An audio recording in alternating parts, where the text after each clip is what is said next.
So this was my plan for February when we had a Christian lecturer who came and talked about interpreting evolution from a Christian perspective, and I was supposed to be his opponent, but I couldn't get here.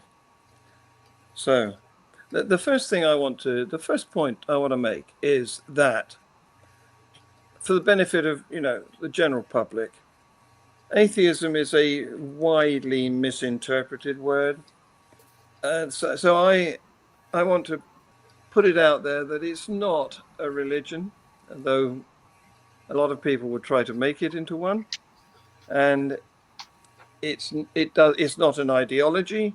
It doesn't come with any universal principles or values. It's basically a statement of disbelief, of unconvincedness of what theists claim to have some special knowledge about.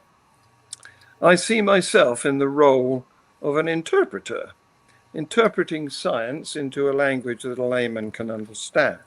Yes, so there you are. It's atheism, not an ideology.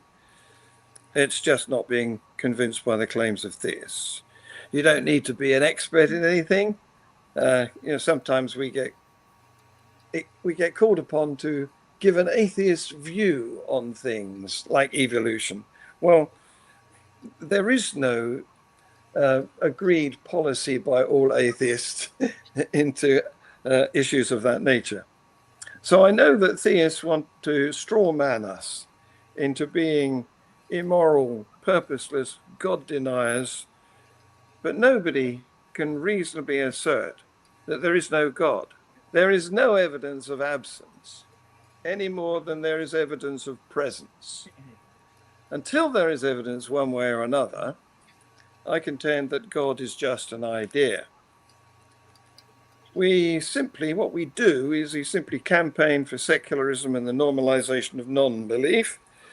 And you don't need to be an evolutionist, whatever that is, to join Atheism UK. Our members are entitled to have their own views on Darwinism. So what follows is my personal perspective, the perspective of one atheist, this one. So the next question we come to is, what is evidence? And I have a very much a scientific view of this because frequently used as synonyms is another word, proof. It's not the same meaning as evidence, I'm afraid. Both are concepts, but only one of the two has an essential correlation with observable phenomena. That's evidence. It's a smoking gun. Proof, however, is an abstract idea that can even be absolute.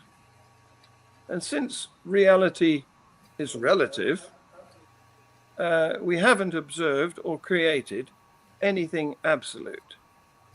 So, since proof can be absolute, scientists don't use the word proof. It's not fitting. What we use, I'm counting myself in as a science teacher, is evidence. Right, now what is evolution? Well, very simply, it's change. It's the recognition of change as opposed to stasis and fixity. This is counterintuitive because the experience we gain in our short lives is not representative of deep time. We only witness a snapshot of time, and in that snapshot, it looks as though things are not really changing, unless you want to include climate change right now. So, although we can't witness it very easily, to deny evolution is to deny change. And the next problem we come up against is, what is a species? And the concept species is a human fabricated snapshot description as a designation which is applied to, we attempt to apply it to an unstoppable conveyor belt of ever-changing biodiversity. So the use of classification words, like phylum and genus, they are false. There's no other word for it. They are boxes that we have applied for our own convenience so that we can talk about things and study them. And because they're just moving all the time, it's a merging dynamic context that we're really talking about. The use of words like beneficial and detrimental in regard to species is inappropriate because it assumes that there's some ideal, and there isn't. It's just we forced this box down over so many different individual creatures and called it a species. So these are all value judgments that are imposed on nature by humans. And the reality is there's just relentless, undirected change. And that's another problem because people think it's directed. It's not. And to give you some idea, horses have lost 4 of their toes. So that is counter to a direction if you're looking for things to become increasingly complex and sophisticated. And of course, 99% of species that have ever existed are now extinct, which is very counter to the idea of there being a direction. And this also makes redundant the concepts of micro and macro evolution. We shouldn't be applying those. And we shouldn't be talking about speciation. It's just change brought about by constantly altering environmental conditions. So what you've got to do is imagine the walls of our useful taxonomic categories all dissolving. All of our taxonomic and nomenclature systems are artificial human fabrications. And of course, that means there's no first of anything. People like to talk about the first man and woman. It's nonsense. I mean, think about it. Was there ever a first poodle? No, there wasn't. Poodles didn't suddenly pop up overnight. We bred them gradually over many generations by selecting dogs which had a sheep-like coat and a nice disposition. And they've gradually evolved, well, been selected artificially by us into this desirable form. So to give you an example of how undirected, unpredictable evolution is, there's a flightless bird. The ancestors of the ostrich developed wings, and I'm not sure of ostrich fossils, but presumably those wings once had a bigger purpose than they do on this species, where they're just used for, I don't know, a bit of display and maybe cooling. So it's quite a ridiculous concept to assume that flightless birds are the result of a direction or a directional evolution. To give you some idea, it would be even more ridiculous for the next batch of descendants from that one to be legless and flightless. So what has actually happened is an opportunity to occupy a niche arose, and the creature that took advantage of it happened to come from bird ancestors, and the niche required the ability to run rather than the ability to fly. So they were able to grow very big, but with powerful legs. So I contend that that's an example of something which is very unlikely to have resulted from design or creation. Now, of course, most Christians accept evolution. Which was it? It was the Roman Catholic Church about 50 years ago announced that they'd become Darwinists 150 years after Darwin. And it's really only niche Christians who continue to deny evolution as a fact. So you can say that we know how the diversity of life has come about. The question that's still unanswered is the origin of life. We don't know that yet. There are some contenders, and some people think that they've accepted evolution, except for the very beginning bit when they think that God set it going. He started it. There's no evidence for that, of course. And what we have is a number of different gods who various faiths have claimed were the original creating deity. There's Shiva in the Hindu religion.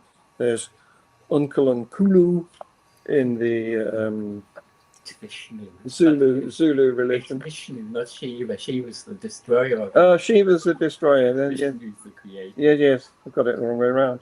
Well spotted. Thank you. And then the next point I want to make is that arguments are not evidence. I get a lot of only last night I was watching the video that has recently been uploaded where I'm debating Peter S. Wright, philosopher, who was proposing that fine-tuning is evidence for God. And basically, he doesn't understand what evidence is. He offers as evidence an argument. Watch the video and see how I'm trying to pick him up on that. So, in my humble opinion, theistic evolution is a desperate attempt to shoehorn a creator deity sort of underneath biology. And the fact is, the pond of godly explanations has been evaporating for 2 centuries, and it's shrinking. This is what we're now at, is God's final puddle. It's the last refuge of the presuppositionists who still have no evidence for their creator. Please notice I said no evidence. I didn't say no argument. It's important to distinguish between those two. Arguments are associations of ideas, mental fabrications. Evidence is, for example, a smoking gun, observable phenomena. Please don't allow anyone to fob you off with argument as evidence.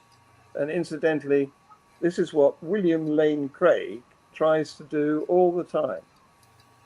There's clips of him, I think I've got one, where he starts out saying that this is evidence for evolution, and in the next sentence, he uses the word argument as though it's synonymous with evidence. It isn't.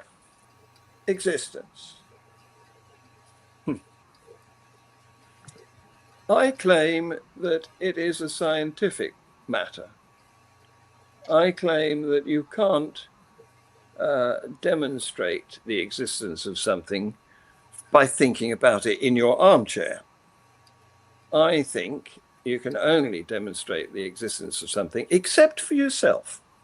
And that's what Descartes came up with. I think you can only accept the existence of something by finding it, looking at it, registering it in some way, detecting it, right?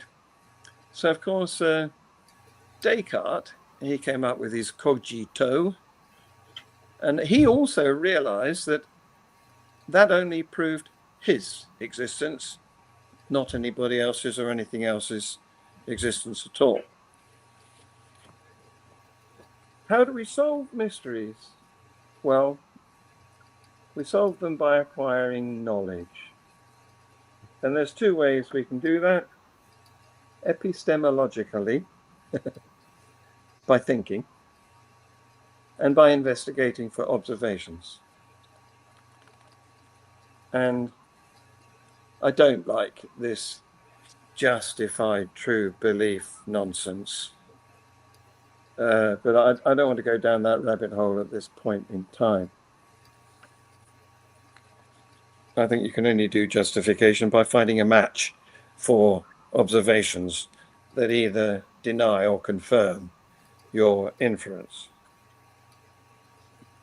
So there are two ways of uncovering knowledge, thinking and investigating. And I contend there's a clear distinction between those two methods. Method one is a matter of associating ideas in our brains, and this is best done by using reasoning and logic. The outcome of thought of that process, I would contend, is an inference, not a conclusion. And method two is a matter of observing phenomena in the natural realm, ideally by means of multiple independent observations in order to, eliminate any possible errors. And once you've got thinking confirmed or denied by investigating, then you can use the word conclusion. Only then. So you'll realize now that what I'm talking about is epistemological dualism. I didn't realize it was called that until a few months ago when I Googled and found out that there's a book on it. It was written 100 years ago, but it doesn't seem to have made the impact it should have done. Epistemological dualism proposes that there are two realms, dualism, but it's not your regular sort of dualism in which the mind is described as being separate from the brain. In this model, a mind is what the brain does, in the same way as contract is what a muscle does. And the other realm is non-brain. It's everything outside of the cranium, which can be observed, but not influenced. There's no transfer. We can't think things into moving. There's no psychokinesis. We can't send thoughts to each other. There's no telepathy. We're isolated in here. This is the one realm of epistemological dualism, and everything else is the other. So, my next slide. Thinking is about associating ideas in our brains, and the good way of doing this is by using reasoning and logic. They're brilliant tools, but not perfect. I would contend that logic is non-conforming with reality for a couple of reasons. First of all, there are logical paradoxes, obviously. Secondly, it's too polar. It divides things into that and not that, whereas reality is very nuanced. There is just a continuous range or spectrum between phenomena in reality. And this is why I separate off thinking as producing an inference, not a conclusion. Now, investigating is something else. It's where you're gathering data from stimuli in various forms. It doesn't have to be directly observed. It doesn't have to be seen. There are all sorts of different technologies for detecting stuff, mostly in terms of the electromagnetic spectrum. But I would contend that indirect observation is very good. I mean, if you're in a forest and you find a big poo, it'd be a good idea to look out for a big creature. Beware. So I do accept indirect. I get accused by philosophers who want to say I'm restricting everything to direct observations. It's not true. I accept indirect. So what is science? It's both of these techniques. It's thinking to provide a speculative explanation or answer for a mystery or question. And thinking produces the inference, which you then go and investigate to see if you get confirming or denying observations. And when you do, you can make your conclusion. A lot of people don't bother about the investigation. They think of something and decide that's their conclusion. Wrong. The next thing I want to talk about is proof. And I think I've already covered this a bit, haven't I? I said that it can be absolute, but only because we can think it is absolute. We can't find anything absolute. We've tried. I mean, we've tried to produce absolute zero temperature. We've tried to produce absolute vacuum, and we can do those things better in special equipment here on Earth than we can discover in the greatness of space. But we still can't get to absoluteness in those values. So that rules out proof as a useful tool in the natural realm. It's only a concept. It's a thought, like Humpty Dumpty. So it's best to observe the phenomena, whatever you're trying to observe, in multiple ways, multiple independent ways, by multiple observers. Of course, that's good. And since there is only evidence, all we can have is levels of veracity. We can't have 100%, but we can have, strongly probable and less strongly probable.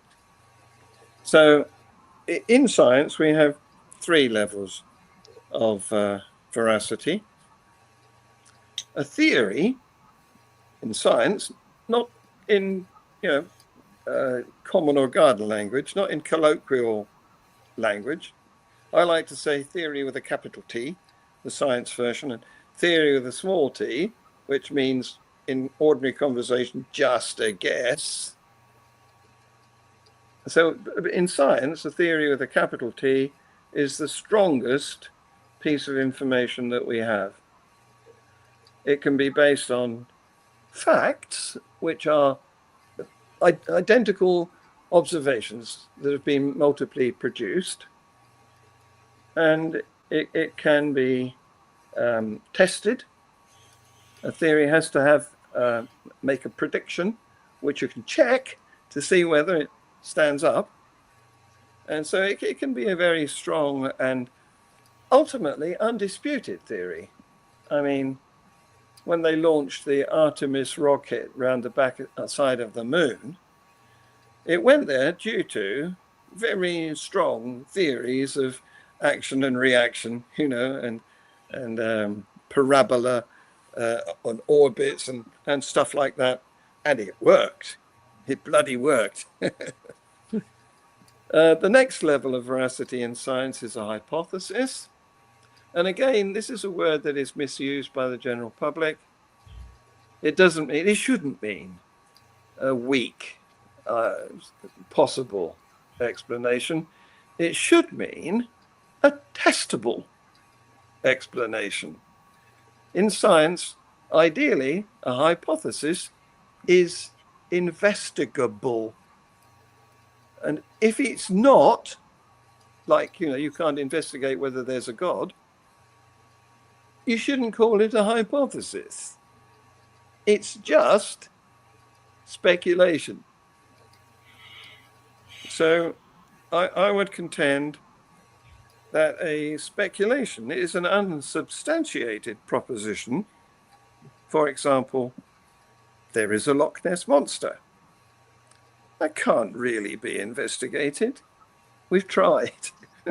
I went on an expedition in the 1970s, not to Loch Ness, but to Loch Morar, where there is also a monster, allegedly, called Morag, and we didn't find her. We had a nice time. There was a pub. So I'm coming to the end now. We can speculate about the possible origins of life. There is creation, can't rule it out. There's panspermia, which doesn't really tell us much, except that life may have started elsewhere and come here, rather than exclusively started on our planet. And there is abiogenesis, which doesn't mean the same as biogenesis. As biogenesis is what Pasteur worked on when he tried to stop broths going bad. And he came up with curly-necked flasks, which prevented, after he'd sterilized this broth, put it in a flask and then bent the neck, melted the glass a little bit, softened it, bent the neck, and that prevented bacteria or viruses or any organisms getting in and consuming the broth. That was biogenesis. He was trying to prove that biogenesis, spontaneous biogenesis, didn't happen. And he showed that. But abiogenesis is the idea that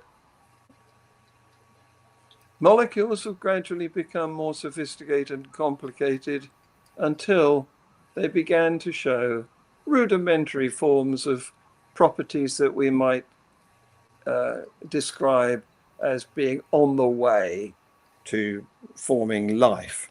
And if you want to define life, you've got a problem.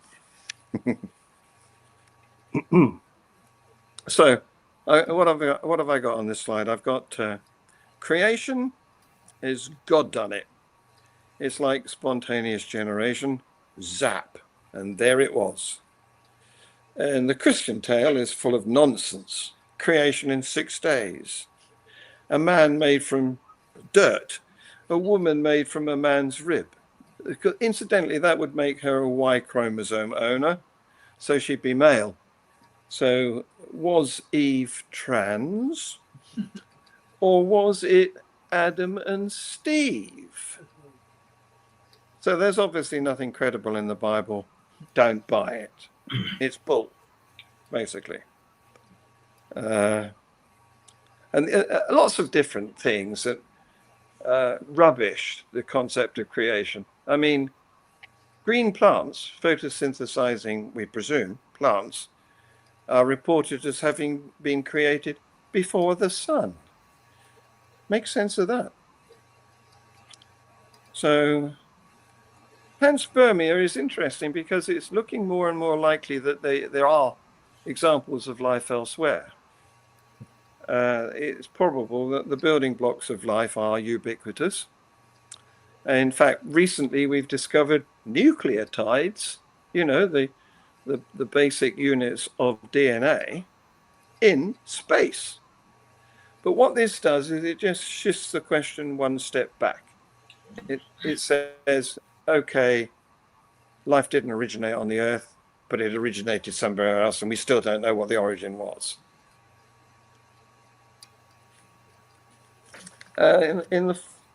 On the subject of abiogenesis, we've got quite a lot of information. We've got possible sites where it could have occurred. Deep ocean vents, hydrothermal black smokers, temperate pools. Here on Earth, inorganic chemistry does evolve into organic chemistry. We've seen that happen. In fact, the distinction between the two is false. We now talk about chemistry of carbon rather than organic chemistry. We've dropped the word organic in that context. So, because historically it was believed that organic compounds required a vital force that was found only in living things. But that theory was debunked in 1828 when Friedrich Wöhler synthesized organic urea from inorganic ammonium cyanate. And there's been many examples of that sort of synthesis since. In fact, there are whole industries based on that principle. So we've also got the 1952 Miller-Urey experiment, which demonstrated that amino acids can be synthesized from inorganic compounds under conditions like the early Earth. And we found amino acids in meteorites. Those are the meteors that have landed. Asteroids, comets, and star-forming regions of space. We can work out that amino acids are there thanks to there's the spectrum of the light that comes from there. So, and of course, even the Bible proposes that Adam was made from the earth. So why are they still arguing? That would have been an extreme form of abiogenesis. And quite recently, we've found some 4.2 billion year old rocks, which contain traces, fragments, of the breakdown products of large carbon-based molecules that have no possible inorganic origin. So it looks as though these extremely old rocks, almost as old as the original birth of the Earth, which is postulated to be 4.5 billion years. And so it looks as though right back then there were some fairly large organic molecules that slightly rotted and then their breakdown products got fossilized. Amazing. So where are we? We're nowhere really. We haven't come to a conclusion. It's still a mystery. We're still thinking about it. We're still working on the problem. And unless you're a gambler or, you want to join wishful thinkianity, or you're in some other respect indoctrinated with the ideas of faith, or maybe you're gullible, or perhaps you just like arguing, there's really little point expressing a preference for one speculative explanation for the origins over another. Be patient. Wait until the evidence comes in.